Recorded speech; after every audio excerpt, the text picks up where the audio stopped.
Hello and welcome to TNCRadio.LIVE. This is Keep On Talkin' with your host, Tom Kirk. Tom is an over-the-road driver with over 2 million safe miles.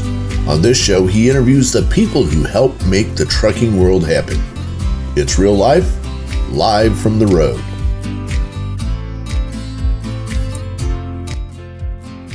My guest tonight is Jeff Tingle, also known as Crewchief. You may recognize his voice. He's been a frequent caller over the years to shows such as America's Trucking Network with Steve Summers and the Trucking Bozo, Freewheeling, as well as Dave Nemo Show and Dave Nemo Weekends. This is our chance to get to know Crewchief a little bit more and some of his thoughts on different areas in trucking and how it relates to his service in the military. My name is Jeff Tingle. I go by the handle of Crewchief. I'm 66 years old. I've been in the trucking industry for almost 25 years now. I'm retired from the Air Force, which I served 23 years in. I enjoyed it immensely. I'm unfortunately a deprived child. None of my other relatives have ever held a CDL. My dad was a Navy officer, and I don't know. I just didn't want to follow in the college and corporate world when I was in high school. So I said, thank you very much. I'm going to join the Air Force, and I went off, and at the time in 1974, I had very good test scores, but they needed warm bodies on the flight line, and I got into aircraft maintenance knowing barely the difference between a box end and an open end wrench. But I tell you what, I wouldn't trade my 23 years on the flight line for any other job in the Air Force. Absolutely loved it. I worked on mostly jet fighters, the F-4 and the F-15, but I worked on trainer aircraft as well, which is a P-43 Navigator trainer, the Boeing 737 they use as a flying classroom. I worked on T-38s in Del Rio, Texas, 6 miles from the Mexican border. I've been to South Korea twice. In both cases, I worked on everything that visited the base, and that was really neat. Everything from C-5s on down to our allies, vintage C-54 cargo transporters and on up. And I did 2 tours in Germany at Bitburg Air Base. I worked on F-15s, and the first time I went to Germany, worked on the OV-10 Bronco, which is a forward air control aircraft. Marines had them as well, and you guys have probably seen them doing duty in the Forest Service as fire spotters. But like I said, I enjoyed my service immensely. Kind of kicked around different ideas for once I retired, but I really always wanted to drive a truck. So did my research, and one of the things I'd like to tell everybody is mentorship is a wonderful thing in our industry. I mean, if you're a newbie, go grab one of the old-timers and bend his or her ear. They will give you incredible advice. My last duty assignment was Mountain Home Air Force Base, Idaho, which is just east of Boise on I-84. I would go, of course, in uniform I lived in Boise and would go out to the base, and usually on Fridays I'd stop at the stage stop, which is an awesome truck stop, and I'd recommend, if you guys haven't been there before, that's one of the real old-time truck stops where truck drivers come first and all the other tourists are in second place. But I'd stop there in uniform, and I'd talk to drivers from all kinds of different companies, doing my research as to what to do once I took my uniform off and got into trucking. Anyway, I met a produce hauler out of Mesilla Valley Transport out of Las Cruces, New Mexico. Now, Dave Bumper Bullard was my friend and mentor, and we immediately hit it off. Of course, he had been in the Navy in Vietnam, so we already had that in common. And, I mean, he was a wealth of information as far as getting into the industry. He actually recommended U.S. Express to me, even after trying to recruit me to move to Las Cruces and run with him. But he was the one that gave me my CB handle because I really didn't know what I wanted to use, and I thought, having something connected to the military, such as Crewchief, I mean, there'd probably be a dime a dozen, considering all of the Army folks and NASCAR fans in trucking. I thought, I have yet to hear of another Crewchief anyway, but I don't think I ever have heard of another crew chief myself. I'm really surprised, Tom. I am, but like I said, I've loved it. I left the Air Force in 1996 at the end there. Went to truck driving school in Drumright, Oklahoma at Central Tech, which is Drumright's the town of oil repute.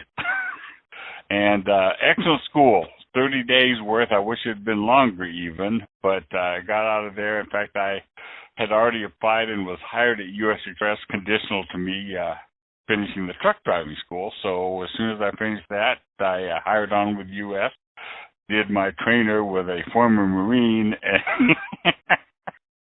and we got along great. It was an awesome experience, and did my first 5 years with U.S. over the road, went to all 48 states and Canada, loved it.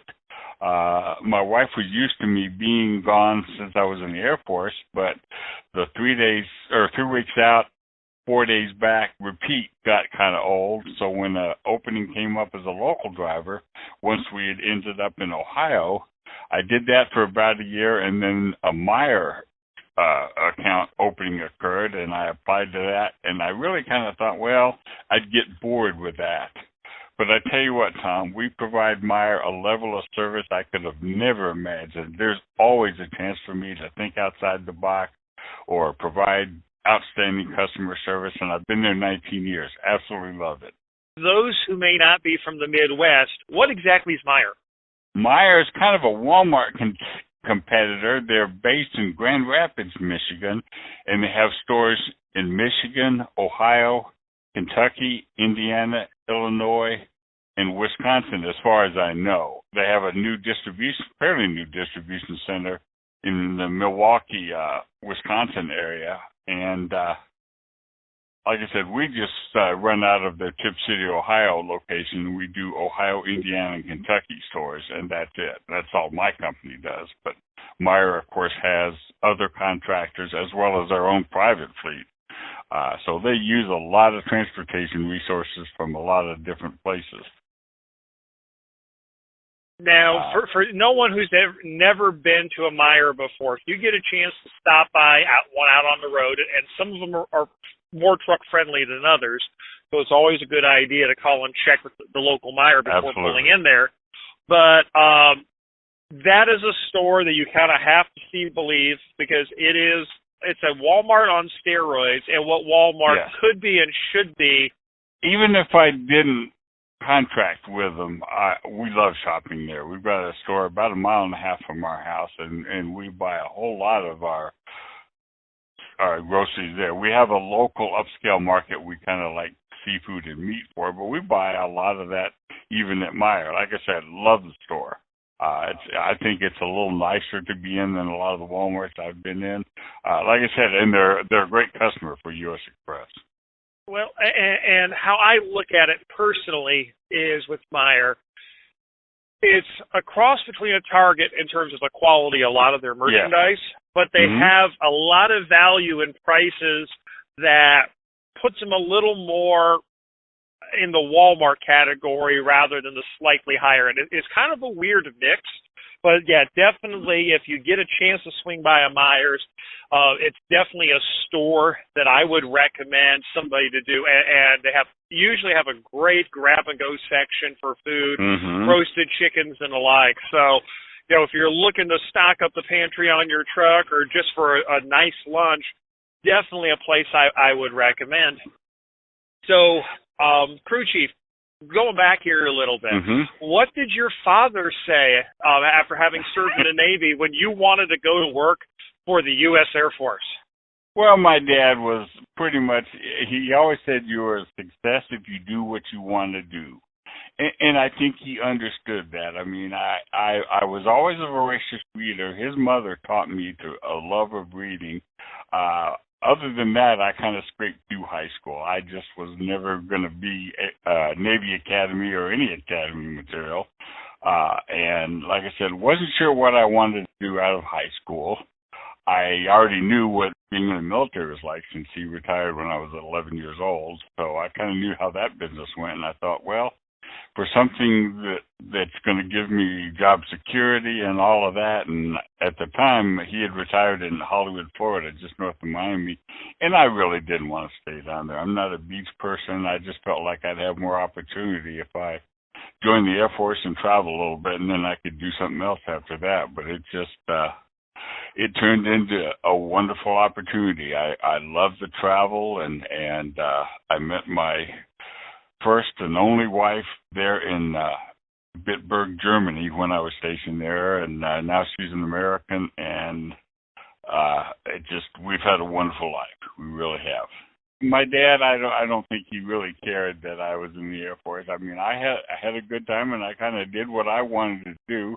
I think if you'd ask him, he'd say, well, I wish he'd gone to college and got into the corporate world. But Tom, I just never was going to be that way. I mean, I saw that he did well for himself and made lots of money, but I've done well, and I've done what I wanted to do versus, do the corporate thing, and for that I've been extremely grateful. U.S. Express has been an awesome employer. I wish sometimes that I had tried different things, but U.S. Express has been good to me. And I mean, once you figure out the trucking game, it's kind of the same no matter whose name's on the door. So I just stayed at U.S. Express. You find what works with you and what makes you happy, because I know a lot of times we'll hear drivers say, I'm not happy with this, I'm not happy with that.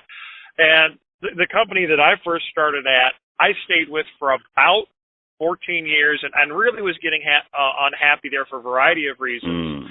And then it came, and I knew I needed to make a change, and the right things came in there where I ended up in the situation I'm now. But the thing is, if you're not happy with your app, be willing to take that risk, change that situation, even if it's within your own company, from over the road to regional or a dedicated account. Absolutely. Exactly. Because there's all these great niches out there, and you can find it as a driver. You just have to figure out what's going to work well for you. Absolutely. Tom, you're right about even within the same company. Now, I'll be honest with you, I loved my 5 years over the road. I wouldn't go back. I mean, I love being home every day, and it's not for everybody. I have friends that do other things, and they say I wouldn't do what you do for anything. But for the past 19 years, I couldn't imagine doing anything else. It's a great fit for me for what I want out of trucking, and that's the thing. I see drivers that'll go from company to company to company. Figure out what you want first, and how to best satisfy that, because there's a job out there.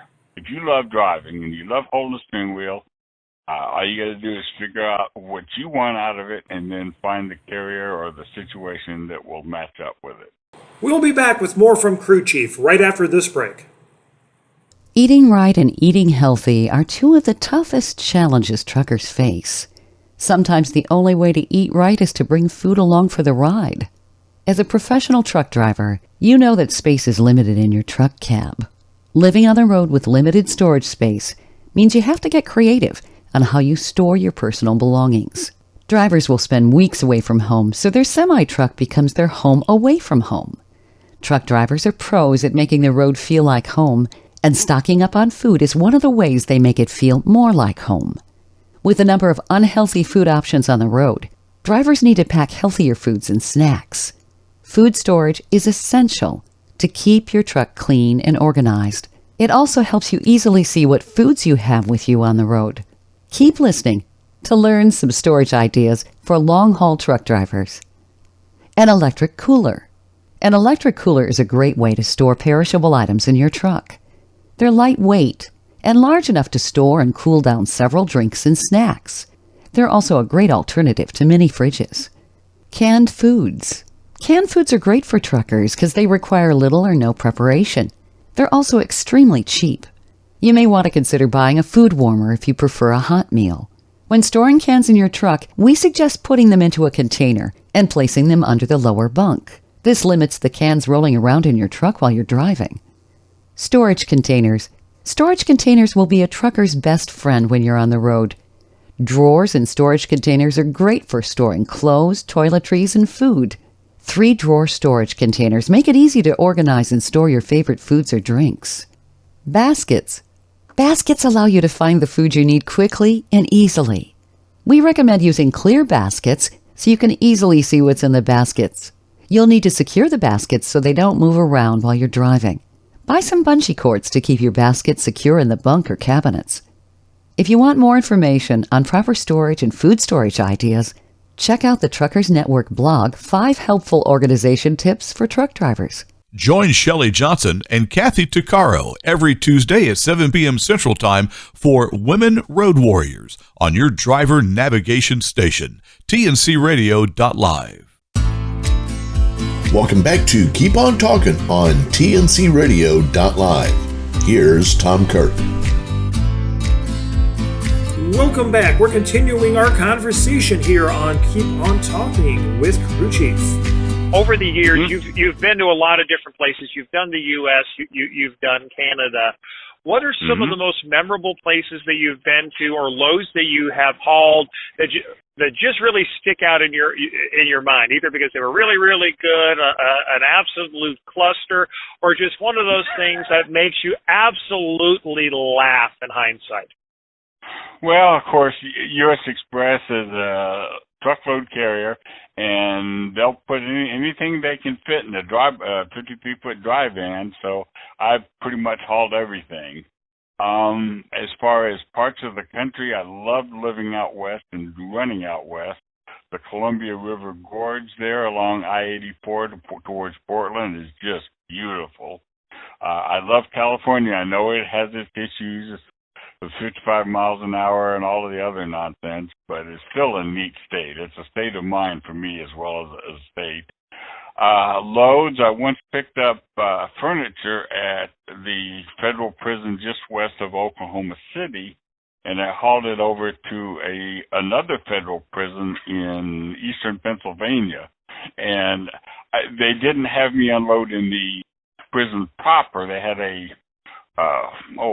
warehousing and staging area next to it, and the the better prisoners, I guess, were the ones that got to work out there. Of course, nobody was in a hurry, but I still had a good time. That was kind of an interesting load. I've done the typical one pallet of this that's got to go from New Jersey to South Carolina, and it's got to be there as soon as you can get it there kind of thing, and you kind of wonder how in the world transportation pays for itself, but I had a good time doing stuff like that. I mean, I understand what you're saying. I hauled for many years for a major refrigerated carrier and on a dedicated account for a major chicken company based out of the East Coast. And I remember, I don't know how many times where I'd get in a trailer and I'd look in the back, and, we every so many hours would be doing loads, and there might be 12 cases that had to go from one plant to another because they needed it right away to keep the production line going. And you're just looking, you're paying us how much? You mean we can't wait like 5 more hours when this next big, no, it's got to go now. Yeah. Okay. Sure. And it's like the company that I work for now, we do a lot of specialty, very time-sensitive freight. And some of the quantities that we move of some of the products, we sit there and absolutely laugh. I mean, to us, it's absolutely hysterical in that we're moving the quantities. I mean, 1-2 boxes of stuff, and they're paying a premium price to do it. But, at the same token, I can't complain because it's making me a very good income now. Sure. Compared to what I have in the past. So to all those people who come up with these brilliant ideas, thank you. Absolutely. Well, I know, sometimes we wonder about, we have a really good relationship with Meyer, but we drivers sometimes scratch our heads. It works out somehow between Meyer and U.S. Express, and that's fine. But I'm thinking I'm getting paid good money to take that pallet of deli stuff all the way to Louisville after I emptied everything else out in the Cincinnati area. But hey, whatever. But one of the things I really was kind of surprised about is how much warehousing we do in this country. And when I was over the road, I'd haul products like Whirlpool or the various building products, and I'd go warehouse to warehouse frequently. It's just amazing. Yeah, and that's the other. I mean, I've done everything from warehouse to warehouse, field to grocery store, Mm-hmm. And pretty much anything in between. And I've hauled some items that, I mean, the one thing that I never would have thought that had to be hauled in a temperature-controlled trailer is linoleum. Huh. But when you stop and think about it, it makes sense, because if it gets too hot or too cold, it can stick or crack or get damaged in some way. So yeah, that's one of the things that really kind of surprised me. The other thing that surprised me to learn is that Coca-Cola syrup is considered hazmat. No, but I don't know that I've hauled the syrup, at least not placarded anyway. Depending on the quantity, depends on whether it's placarded or not. But when you haul the concentrated syrup, and I've hauled that once or twice over the years, it's actually technically considered hazmat because it's a corrosive acid. The things you learn about trucking, and it's just amazing. It really is. So I mean, and that's one of the things that I personally like so much about trucking, is the fact that there is so many things that are different, so many things you can learn, so many things that are unique and fun. Absolutely. Being out there over the years, and this is a topic that we've been talking about on the station quite a bit lately, is weather. What are some of the weather stories that you have gathered over the years? And we'll even go back a little bit if you've got something interesting when you were into service you'd like to share as well. Well, yeah, weather definitely is a problem. I've been really lucky. Some years ago, and I think it's probably been about 10 or so, the I-70-75 junction was still under construction, and our distribution center is about 7 miles north of there. And I was on my way to work.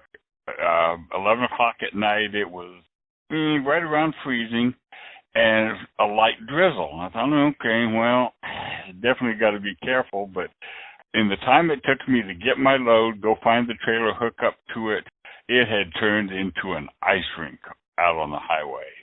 It took me, an hour and a half to get from exit 69 down to the 70-75 junction, and had to stop there because there was another big truck that couldn't get traction up the ramp from 75 south to 70 west.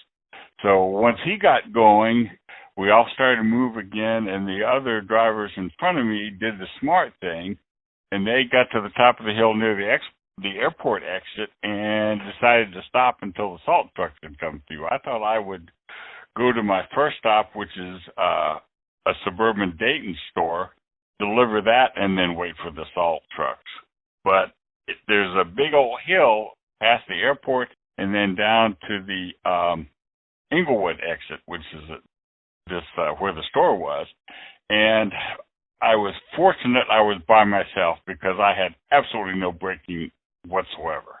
I came down that hill and I thought, if somebody gets in front of me, I'm out of luck. But luckily, I went up the hill to the exit and got into the snow on the side enough to where I slowed down, was able to stop. Oh, boy. The best lessons are the cheap ones, right? Exactly. And I think almost every driver I know has at least one story, if not more than one, where when they look at the weather and look back in hindsight, they're like, why did I do that? I can't believe I did that.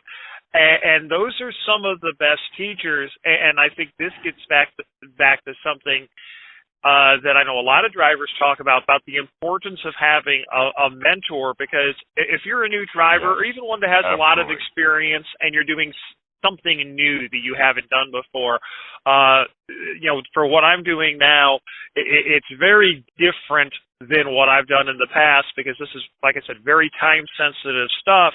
So before, where you would have to call work and get permission to do everything, here they pretty much toss you the keys, toss you a fuel card, say, have fun. And you just kind of look at this, but you mean I don't have to? What are you doing? Go. You got loads to do. So a lot of the drivers here were willing to talk to me and give me some tips and things like that. And really, when it comes to bad weather, it doesn't even hurt, and I think you'd agree with me on this, when you're going into a winter season, talk to a couple friends and maybe refresh yourself, even if you've been driving for a number of years, on some of the do's and the don'ts, because, a great example is how many drivers out here know what to do if they see a tornado. Mm-hmm. I've knock on wood, I've never seen one. Fortunately, I haven't either. I guess they've been close to me a few times, but I haven't personally seen one. But it also seems like every few years they keep changing the advice to drivers as to what they should do in a tornado. At one point you were told to get into a culvert or a low place. Now you're told, no, do this instead. And, so that's really, one of the things, some people tell you try to outrun it. Other people say don't bother, look for shelter. So there's all this advice out there, and I think that's where talking with drivers, both experienced and newer, about some of this stuff helps everybody, because one, as the information changes, you're going to learn what the latest information is, number one. Absolutely. And then number two, it just gives you great information.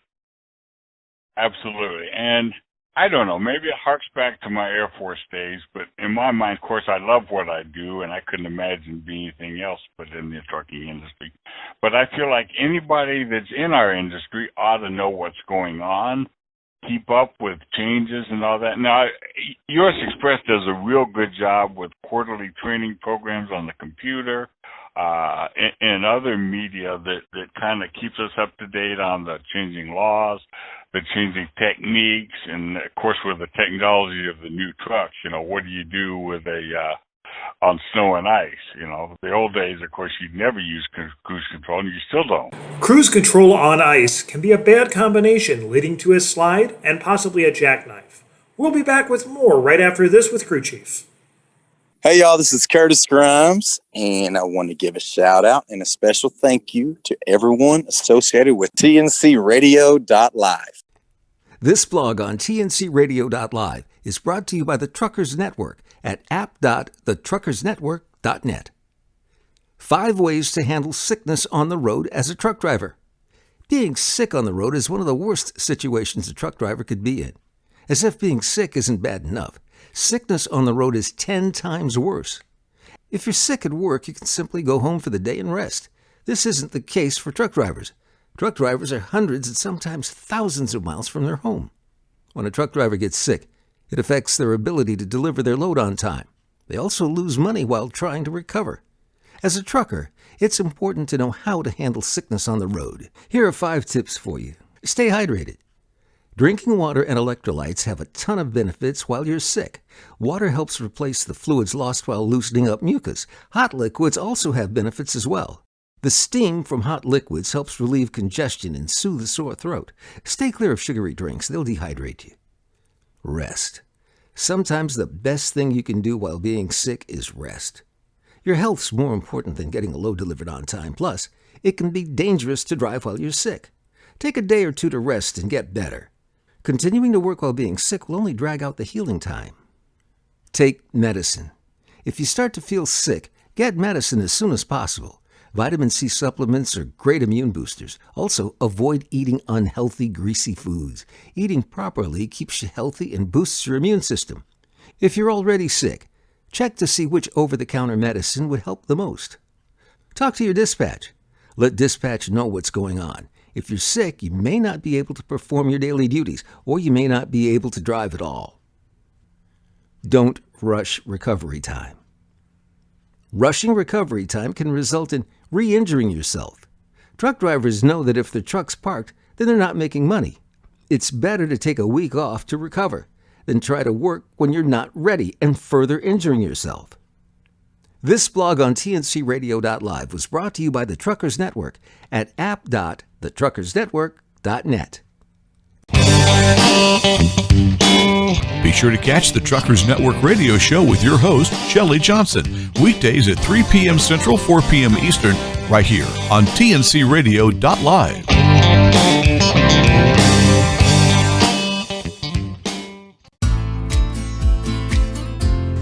listening to TNCRadio.LIVE. This is Keep On Talking with your host, Tom Kirk.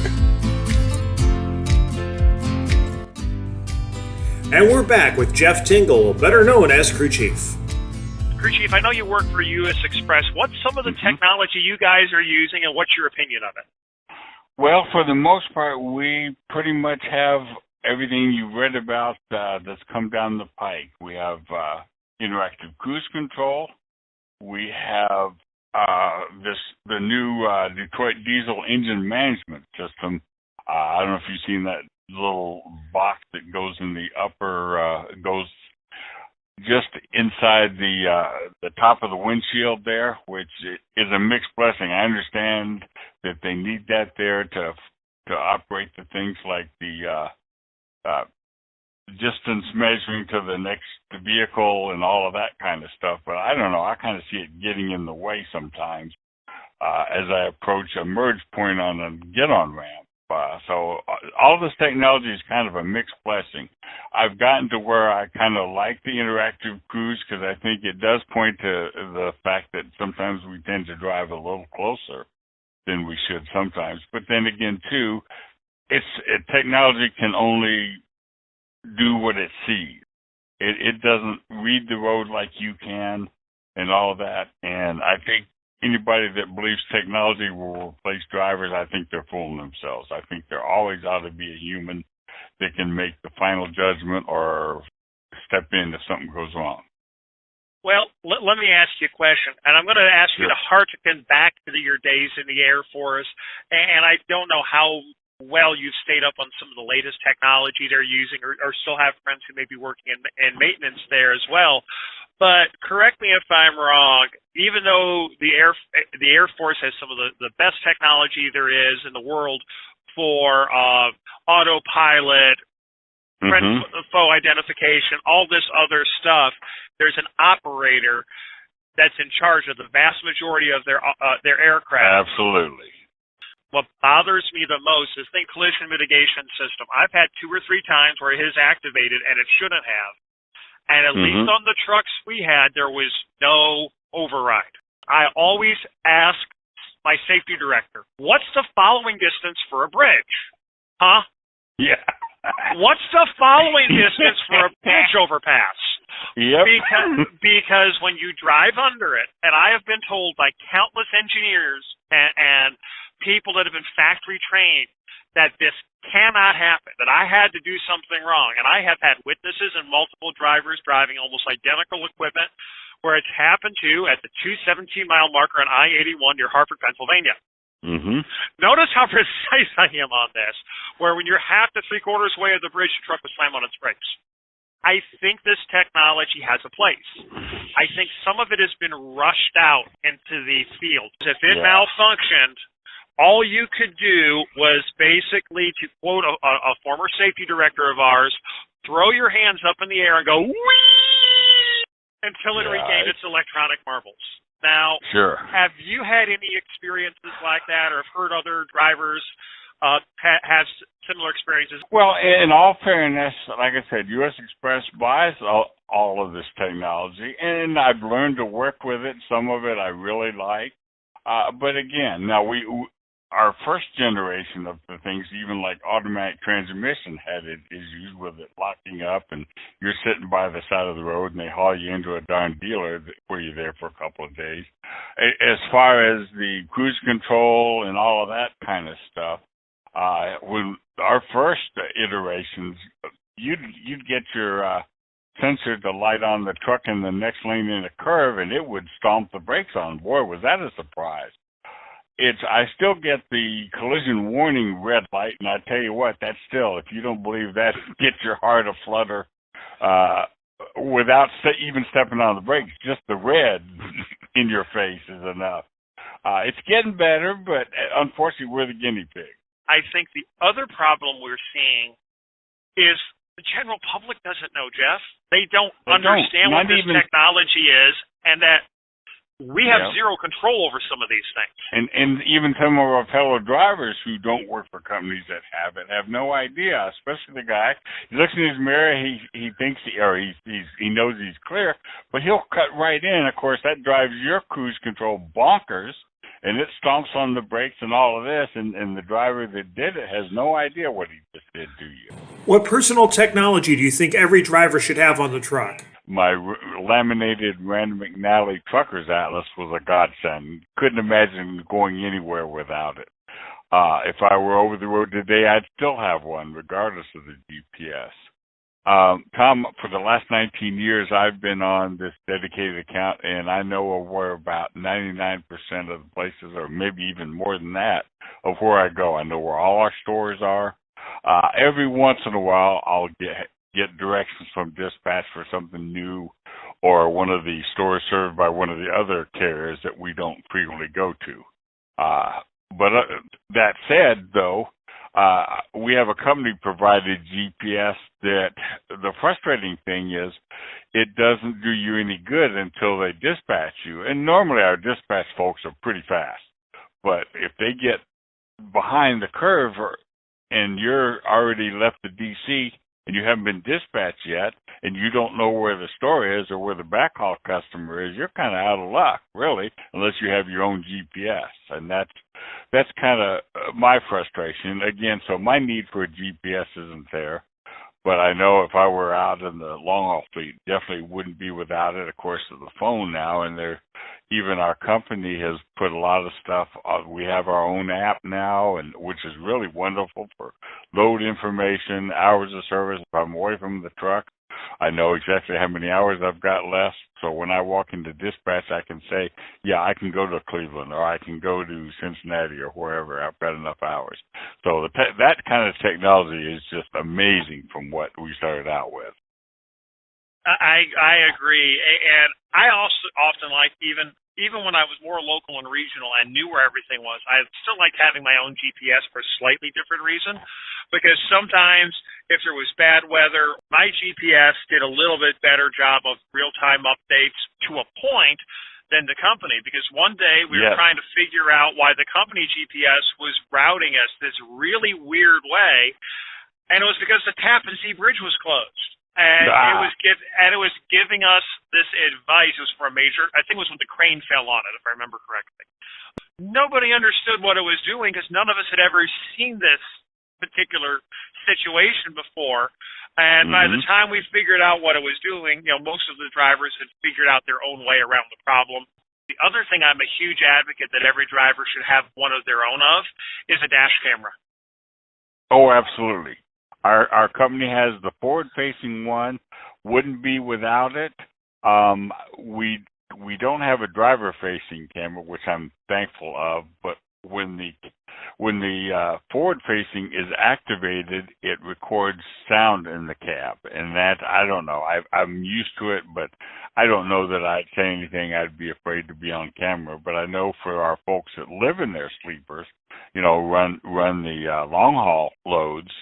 That could be a real issue. You're sitting in a truck stop and the questions of, are they monitoring me and my co-driver talking or whatever? So, like I said, that kind of technology is definitely a mixed blessing. Talk about CBs for a second. I tell you what, I hate them, but I wouldn't be without one. On one hand, exactly what you mean.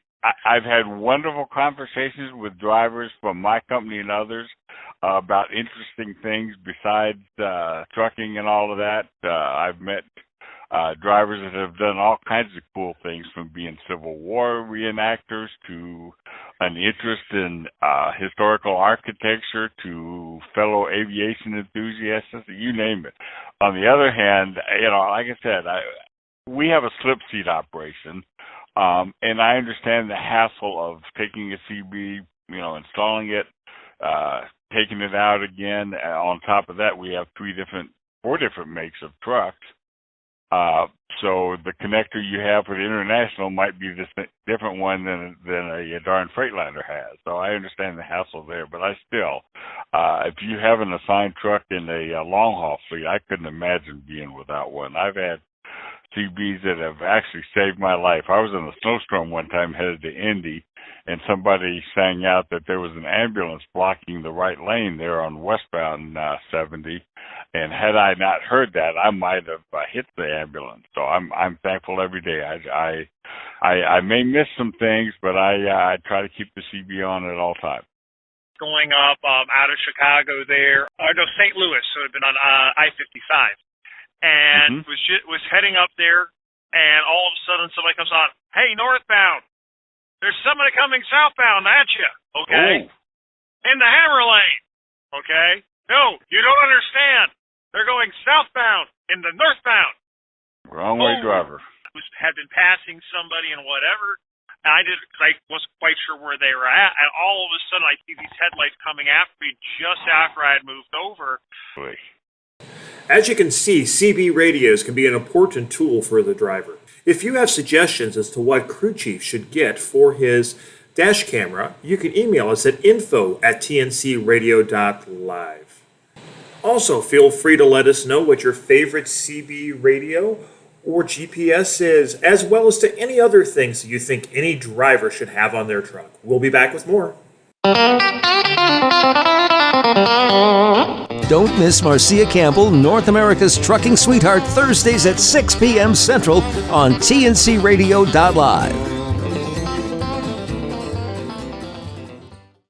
Being on the road can make you feel free, excited, and adventurous. It can also make you feel lonely and even depressed. So it's important for truckers, especially long-haul truck drivers, to bring items on the road to keep them entertained. Truckers have 10 hours off for a 24-hour day. Depending on how long the driver sleeps, there can be several hours where the trucker has nothing to do. We've broken down the list of essential items to keep in your truck in several different categories. The second category we talk about is entertainment. Laptop or tablet. Bring a laptop or tablet and stream your favorite movies or TV shows. If you don't have access to Wi-Fi or a personal hotspot, you can still bring your laptop, some DVDs, and watch a movie. Game console. Playing games is a great way to keep yourself entertained. You can also play with your friends. Bring your Xbox or PlayStation and set up your own gaming station in the cab of your truck. Puzzles, crosswords, or cards. If gaming or watching movies don't interest you, bring some puzzles or crosswords to solve. You can also get a deck of cards and play games like Solitaire, March Same Rank, Devil's Grip, Klondike. Books. Reading books is a great way to pass time and improve brain connectivity. Some popular trucker books include The Highway by C.J. Box, Blue Highways by William Least Heat Moon, Paradise Valley by C.J. Box, Rough Way to the Highway by Kelly Mac McCoy. Exercise equipment. Truck drivers' health suffers from the lack of exercise. Bringing exercise equipment on the road will keep you entertained and improve your overall well-being. There's several portable exercise equipment items you can store in the cab of your truck. They include dumbbells, resistance bands, kettlebells, and running shoes. Hi, this is Bill Waldrop. Want to learn more about trains? Join us Wednesdays at 7 p.m. Eastern, 6 p.m. Central for The Train Station. It's right here on TNCRadio.LIVE. You're listening to TNCRadio.LIVE. This is Keep On Talking with your host, Tom Kirk. Continuing the conversation with Crewchief. What would you recommend if somebody's just trying to get into the industry? What is some of the advice you'd get to them as maybe how they would get trained, look for in a company? You know, if somebody just wants to get into trucking, what would you suggest? Do your homework, and that's probably easier said than done, because if you're not familiar with the industry, you don't know what questions to answer, or to ask rather, excuse me. As far as training goes, my personal experience, of course, now I have the GI Bill, but I'm still of the mind if you can pay for training yourself or get some sort of government grant, a publicly funded truck driving training program, such as a community college or a vocational school or something like that, is the way to go. Now, there are companies that will train you and then give you a job and all of that, and it may be a good deal. But by the same token, if you paid for your own training or don't have a commitment to the carrier, That way, if you decide trucking's not a good fit for you, and that's sometimes true, or you decide that carrier's not good for you, you're a free agent. You can go somewhere else without owing them anything. Definitely do your homework. Depending on where you live, you may be in a perfect place for some of the companies you've checked out that run right through where you can get home very often. If you live at the south end of Florida, for example, though, unless you're pulling a reefer truck, it may be very difficult to get loads in and out of there. And that's one thing you should check out with a company to make sure that your needs and your interests combine with theirs as far as home time, the pay, the kind of equipment they run. Talk to as many of the potential fellow drivers you'll be working with to see if they're the kind of people that you'd want to work with. I was fortunate in that when I talked to other U.S. Express drivers when I was still in the Air Force, I found a lot of them were like me, and that was one of the reasons I chose U.S. Express. But like I said, do your homework, bend as many drivers' ears as you can, and I think most of them will be above board. They won't jerk your chain if they see that you truly want to get the right answers and you're serious about a career in trucking. Listen to these drivers if you're considering a career in our industry. A lot of them have some great experience that they can pass on to you. Find out about different kinds of trucking. Everybody has their preferences. My buddy Dave Bumper Bullard, I told you about, used to run produce, and he used to love going to Hunts Point. And in my case, I loved going to Chicago, and you couldn't get him there with a promise of anything. Okay, but wait, Crewchief. Go ahead. What is wrong with you? Chicago? Really? Well, in all fairness, we had very few customers that we delivered to or picked up within the city limits. Most of our deliveries were in nice little industrial parks out in the burbs where there was usually decent Bolingbrook, Orchard Park, Naperville. Yeah. Okay. There we go. Yeah. Okay. I'll agree with you on that part, but I have done my fair share of stuff right near like Chinatown and downtown Chicago. That's a whole different. Yeah. Yeah. When I hear people say that, that's not like, what's wrong with you? I should have said Chicagoland. Okay, that's better. Or the suburbs. Yes. But I've done Hunts Point. I actually kind of liked it because if you could get there at the right time of day, you could park your truck, walk around. There were some great pizzerias and other places within walking distance. And during the daytime, it was extremely safe to walk. And at least when I was delivering Europe at night, it wasn't too bad either. So there was a lot of different places you could go to eat or that would deliver, and you could get some great New York pizza, Chinese food, a whole bunch of other things. But and there was other much improved from what it used to be in times gone by. Now, I don't know how that is anymore over the last couple of years.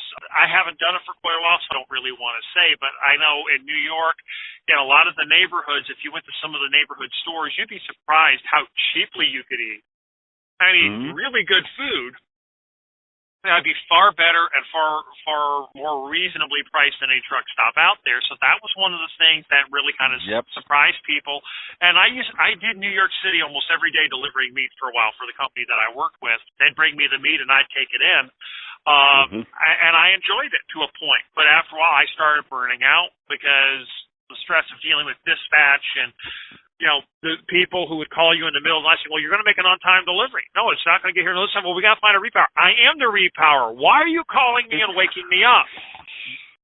This is the second or third time I've been woke up tonight. You want the load to get there, right? And finally, I got so mad one day. I called my boss and said, I don't care how you do this, but if I get one more call in the middle of the night asking if there's going to be an on-time delivery, I'm going to say, no, it won't be. I'm going to hang up the phone. I'm going to call safety, and I'm going to go on a 10-hour safety shutdown. Yep. That was the last time I ever got a phone call waking me up in the middle of the night asking me if I was going to deliver in time in New York City. I don't miss that at all. I mean, I face-to-face with my dispatchers in person I'm not a 6-digit log ID from some guy that's got 200 drivers on his board, has no idea who I am. That's one of the many reasons I love my current job. I wouldn't trade that for anything. I work for a small company. We're about 20 some odd drivers with both of the different OTR divisions.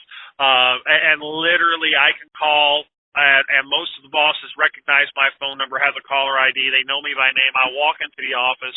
The vice president knows me by name. You know, they're right there.